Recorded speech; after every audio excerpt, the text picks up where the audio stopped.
Don't you want it? Don't you want it? Don't you want it? Don't you want it? Don't you want it? Don't you want it? Don't you want it? Don't you want it? You lose your little mind. Dead. Deadlights Pod. Deadlights Pod.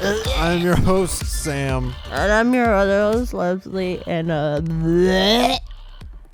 we're bringing you that today. We're bringing you a lot of bleh to this week. We just hopped off the boat of this movie, and man, we are glad to be back on land. Yeah. For sure. God damn. Oof. I had to take medicine. Yeah.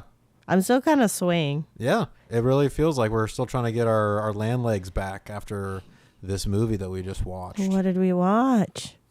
Open Water. From 2003. Oh, Written, directed, and edited by Chris Kentis. good job. Based on the true story of two scuba divers accidentally stranded in shark-infested waters after their tour boat has left. Nightmare. How irresponsible of them to, send them out to the ocean and being like, yeah, they're sharks, but don't worry, they won't eat you. Yeah.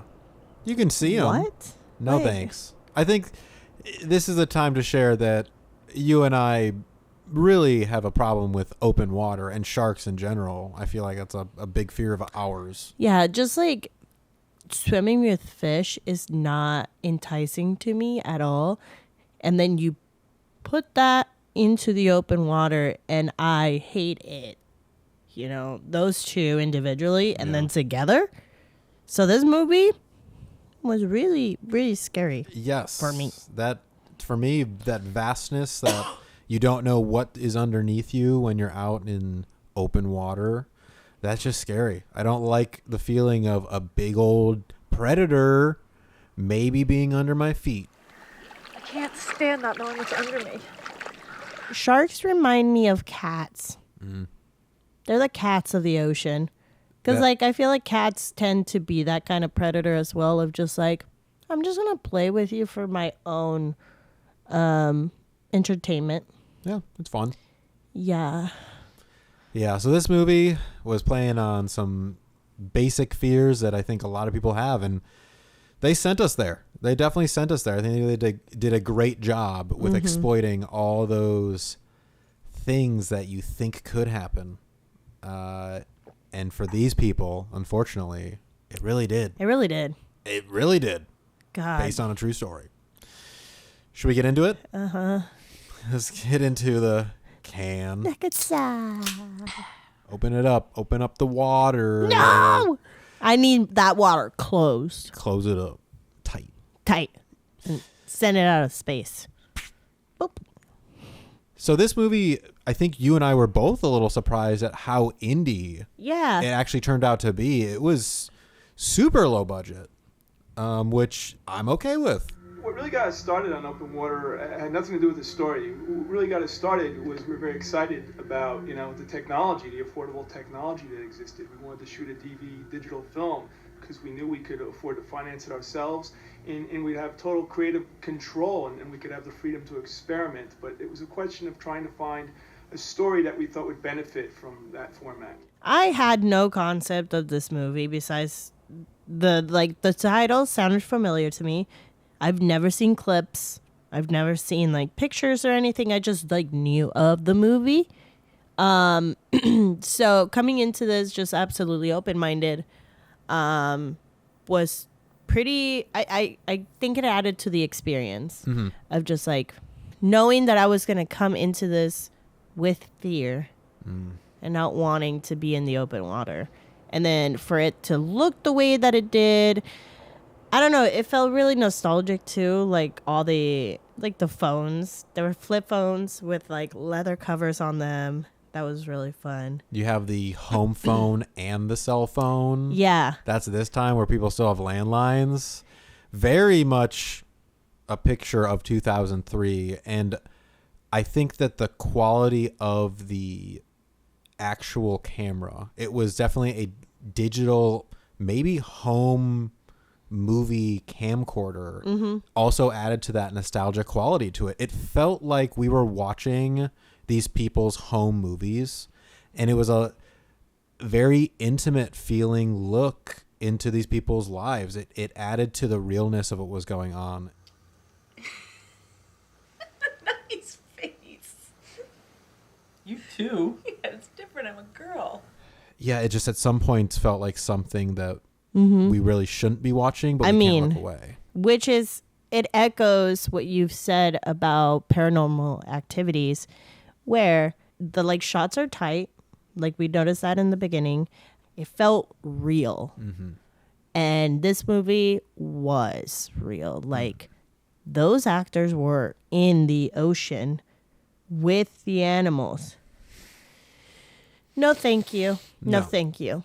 And even when we moved from on land to in water, it carried that camcorder-esque feeling with it. We knew purposefully that we wanted to cast unknown actors. It kind of supported the whole style and approach we wanted to take to the film. This goes back to the idea of working in digital video. I think one of the advantages is you get a certain sense of immediacy and realism. This was different than how most filmmakers want to incorporate sharks in their films and their work, because we were using the talent. We weren't using stunt doubles. The actors were in the water. The crew also was in the water, seemingly for a lot of the movie too, swimming along next to our two main actors the whole time. This intimacy that they were able to add with this quality of camera, I really worked for me, and I wasn't expecting it to, because quite honestly, at the beginning, when we were on land, I thought the acting was pretty stiff. Hey, Don, it's Daniel. Listen, don't put the boiler in until I get back. The framing inspection isn't for a couple of weeks, so we've got plenty of time. First thing I would do is try to find another producer. There's got to be somebody else in town who can help us out, just for the pregame. I think they were getting into the characters a little more, and then after that sex scene, actually, which I felt was like, okay, this was a more natural feeling scene, at least when they were having a conversation. So how are you? Fine. A little stressed still, I guess. Maybe I can get you to think of something else.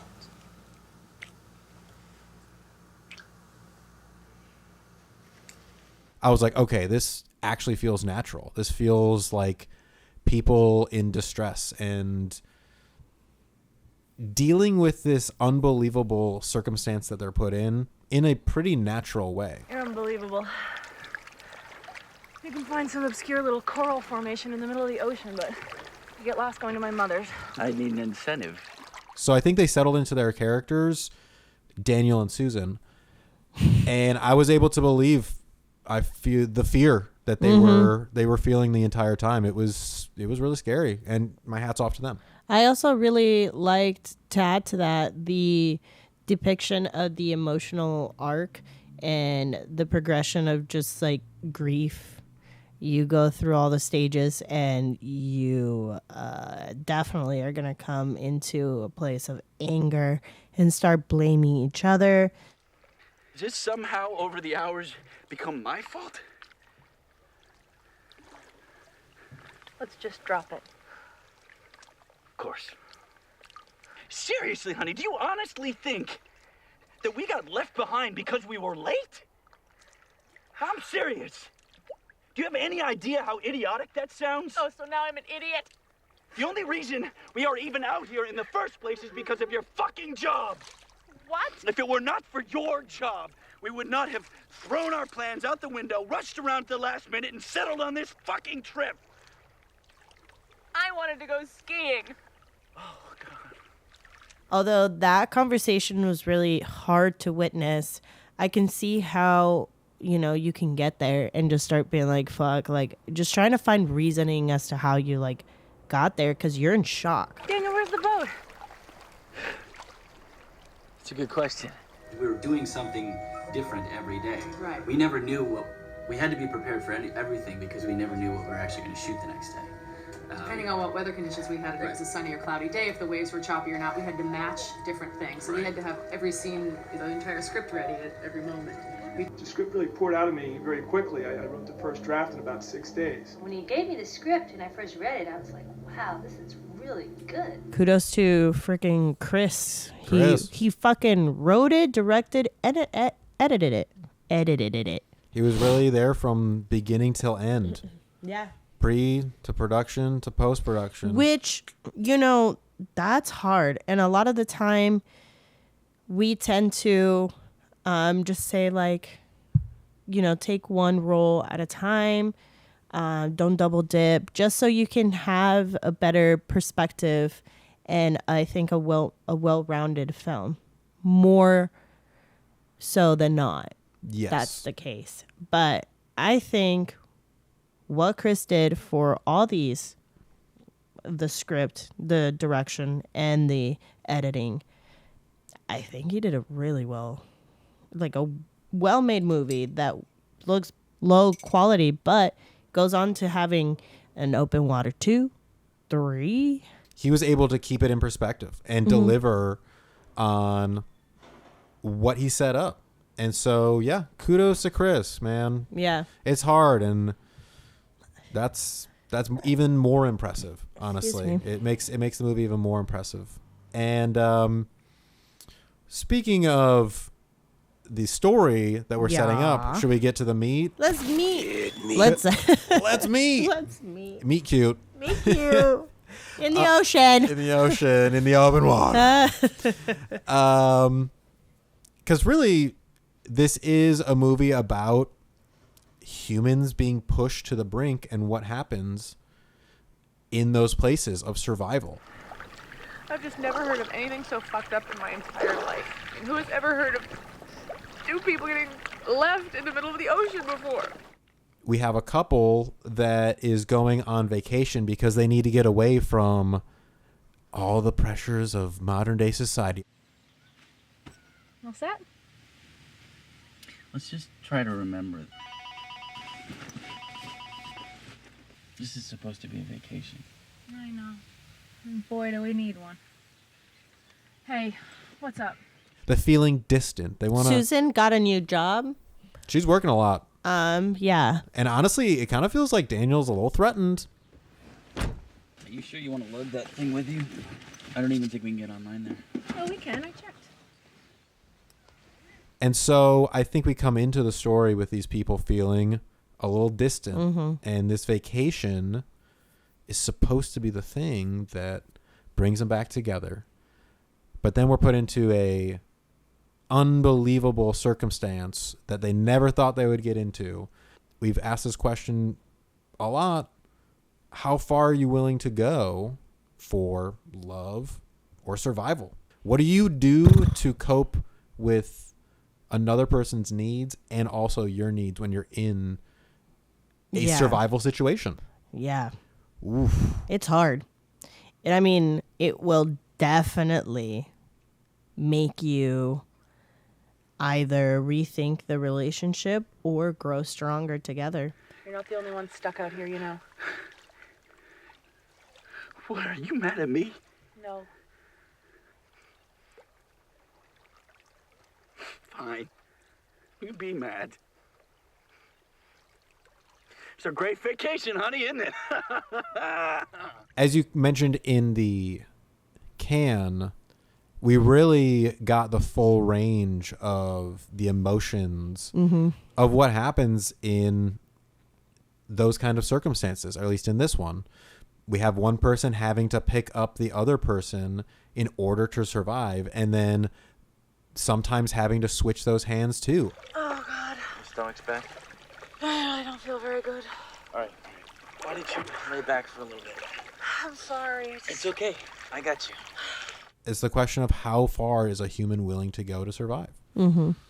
Yeah. So, yikes. It's a very delicate balance that we don't have a manual for. You know, you just kind of have to move throughout life and just like learn from your mistakes, because you're gonna make them, and that's fine. And what Susan learned is that sometimes you definitely can do your very best, and there's still sharks right underneath you. You want them to keep pushing, but you also wanted the film to end. Really? So I thank Susan for her sacrifice. Thank you, Susan, for ending the movie. Thank you for taking that plunge. Sharks don't typically attack people, right? Right? Oh, just stay away from them and you'll be fine. I mean, I think that's a good rule of thumb. I think, yeah, that's why you just stay close to the shore and you never go out. That is also a good rule of thumb. But also, thank you for giving us a lot of pictures of really cute jellyfish and like really cute like little assholes stung them. Yeah. Little jelly assholes. A bloom of jellyfish. A bloom. That's bloom. What a group is called, huh? Yeah. And then a shiver of sharks. I love that. Ooh, they give me the shivers. Shivers all The shivers give me the shivers. Should we get to the cook? Let's cook it up. Let's cook that meat. Cook that meat up. And we're talking about, stages of grief, stages of accepting ultimate doom, which is a nightmarish concept to begin with, and we're just seeing it played out. And I think that this movie is kind of the experience of watching a train wreck. From the beginning of this movie, you know that everything is leading to them being stranded and attacked by sharks. You're hoping that they do get saved. You have that little bit of hope. You're always, and they're doing enough in the movie to keep us being like, is just there like that fishing us, Is there that little bit of hope that maybe they will get saved? Oh my God. Oh, Daniel. Oh God, please let this be them. Oh God, I don't even care if it is them. Just let them see us and pick us up. I think that the movie does a good job of, keeping us in having a tiny bit of hope. Like there's a bunch of boats around them. Yep. So maybe one of these boats will see them. Multiple boats go past them throughout the whole movie, not just like at the beginning. No. And so there's those like tiny drops of hope that maybe they'll see them. They're leaving. I really like the very artistic shots of the ocean and water in general. There was this one shot where as the waves come up, there's a block of black right underneath it. So like it's shadow. And I'm thinking, would I still with like binoculars be able to see people waving when I'm also seeing shapes like that? Like I can see how just things get lost very easily. And it's such a big force too, the ocean, this massive natural environmental force that we have little to no control over. And those ominous kind of shots that we have of the ocean just add to that too, of it's a beautiful force and something that we want to feel like we can explore. But in the end, it'll remind you how powerful it is sometimes. Are you okay? No, I'm not okay. Are you okay? I mean, how can we possibly be okay? Come on, honey. Also, I think a big thing that we've been talking about throughout this review already is this kind of progression of this couple. We said they start off pretty distant, but once they're put in the situation, they have to come together. And Daniel seemingly is the strong one, kind of supporting Susan from the start because she's the one that is injured. He has to be the one to keep up her spirits and keep up the morale for both of them. I know. Sorry. This really sucks, but we're gonna get through this, okay? Okay. But then after they see the sharks for the first time, he has this moment of just screaming, and just that is his breaking point.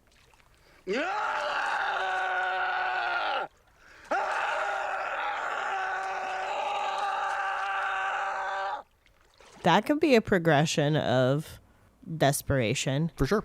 Just absolutely pissed. Who do you blame? He started blaming Susan. Exactly. They then turned on each other.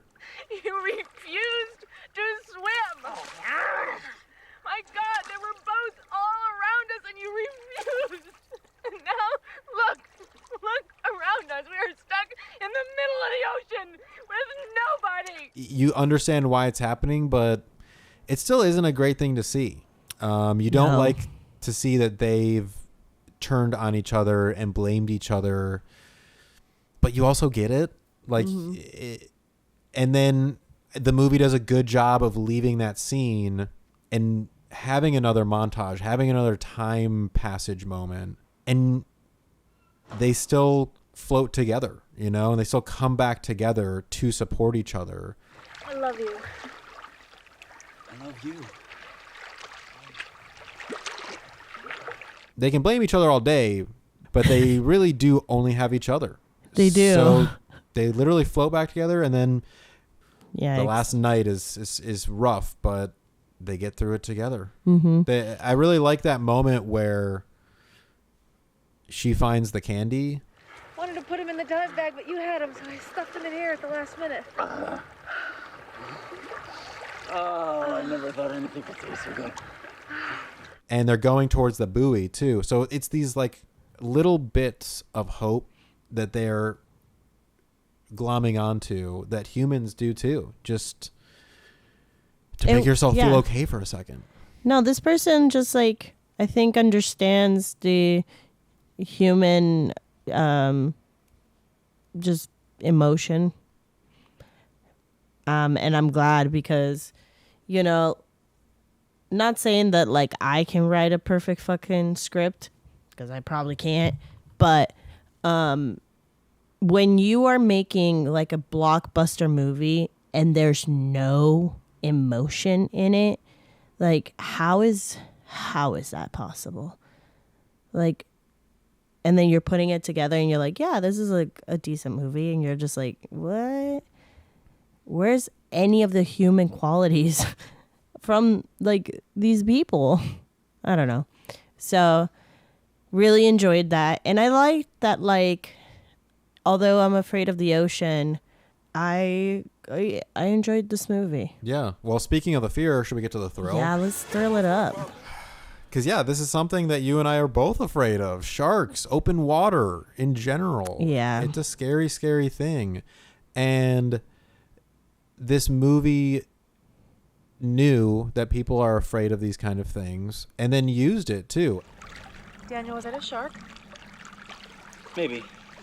Or a dolphin.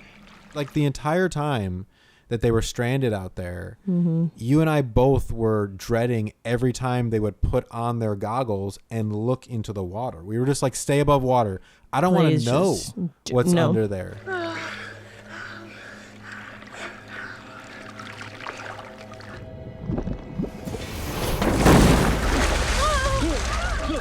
That became a dreadful thing for us over the whole film of like, every time they look underneath, we're probably going to see a fucking shark under there or something that is going to get us.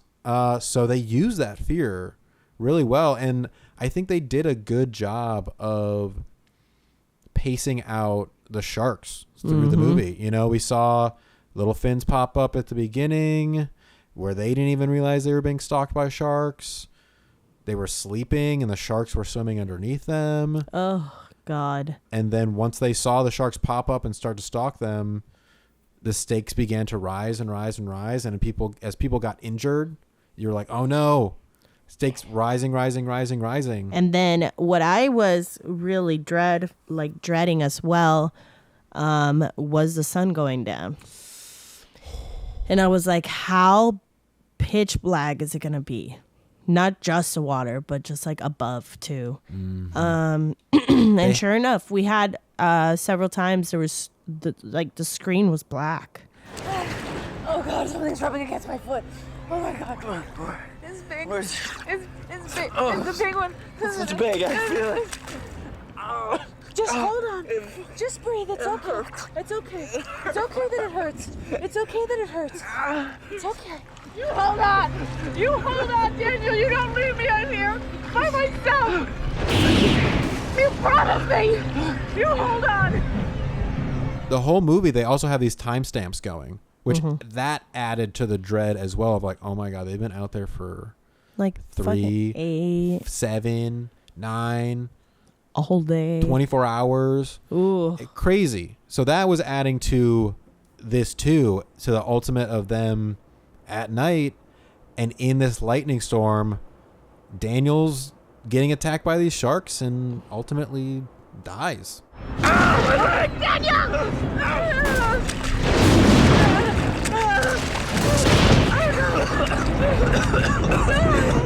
She sends him away. Sailor's death. And of course, the sharks ate him. But there's too many of them, so they're still hunting. They're not full.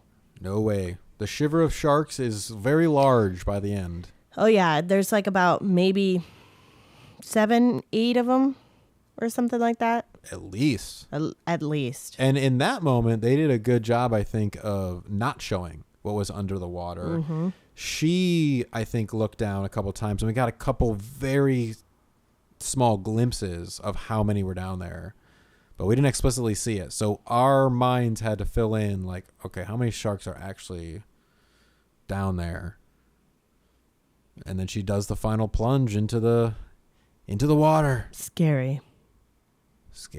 Oh my God. Spook. To get to that conclusion of just being like, sharks feed at night, I believe, or some shit like that. They're necrotic. Necrotic? What is it? Not necrotic's like death, dying, decaying. Not narcoleptic either. Damn it, sleeping terms. I don't know. You know, they eat at night. Yeah. Sharks have been cast as being these horrible pests and predators on people in the past, and we just know that's just not true. Their brains are large, and their sensory systems are sophisticated. The brains are highly dedicated to the sensory capabilities, so they're really like swimming computers that are going around monitoring the environment and responding. These are not animals to be feared. They're not seeking us out. They're not, human beings are not on the menu. It's just really they're victims of a lot of hype and a lot of bad press. Should we get to the final ride? Yeah, I was just going to say spooky. Yeah. Spooky ride. We were literally, I feel like, on edge for this whole movie. I had to close my eyes several times. Yeah, they did, I think, a fantastic job of keeping this dreadful feeling of us knowing exactly where we're going to go the whole time. But still, like, drops of hope in the bucket as well to keep us going as well. Yeah. We were going through it with these characters. There was long scenes of them being in the ocean, and I was like, God, are we going to stay here? And then we would get snippets of, like, the people in land. Ooh. It may take them a while, but they will find us. We are getting a lot of people starting to look for them, as the, first day ended. So then we were like, all right, they're going to be saved. That was not the case. No. And I was like, wow, all right. Love it. All right. Open water. Open water. Let's get to the Smash Pumpkins of Open Water. I will go first. All right, here comes my Open Water. Sam Original Logline. TM. This summer, vacation is getting wet and wild. Grab your partner, bring your emotional baggage, and prepare for the adventure of your life. Or at least the last adventure of your life. Can Daniel and Suzanne put away their flip phones and laptops long enough to come together and survive open, Wi-Fi-less water? Nope. 4 out of 5 Smash Pumpkins. Yeah. Open water. Oh, God. Open wireless. Open wireless. Water. Open wireless water. Wi-Fi-less. Wi-Fi-less. Wifeless. Wifeless. In the end. In the end, it doesn't really matter. Anyways. All right. Let's hear it. Open water. When mob-connected great white shark Frankie is killed by director, writer, editor Chris Kentis, Frankie's family, Don Lino and Lenny, go in search of the perpetrators. Suzanne and Daniel have to find the shore before they become shark tails. Oh, no. Great. That was like a switch of perspective. I like it. Yeah. And how many Smash Pumpkins? 4 out of 5. 4 out of 5. Wow. And I promise I didn't copy you. You copied me this time. I did not. If you roll the tapes, you will see me putting the number as... I'll like zoom in.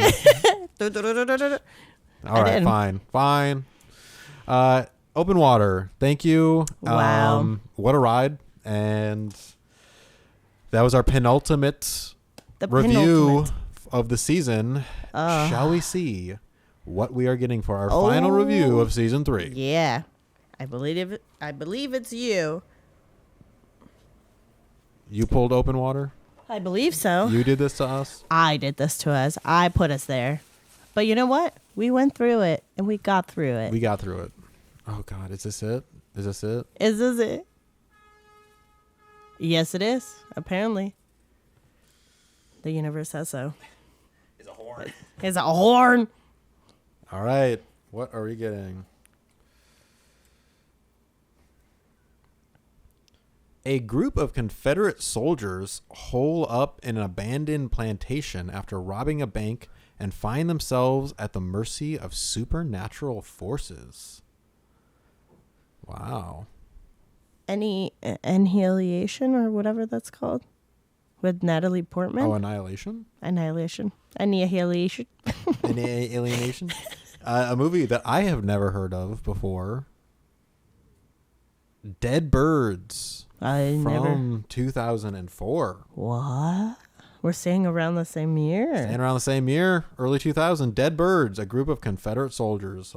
Okay. Here we go. Yeah, let's. Okay, well, maybe we'll see you. Yeah, that's a confusing log line. That was like like a roller coaster of. So we're getting Civil War, Confederate soldiers, supernatural forces. Yeah. What a season finale!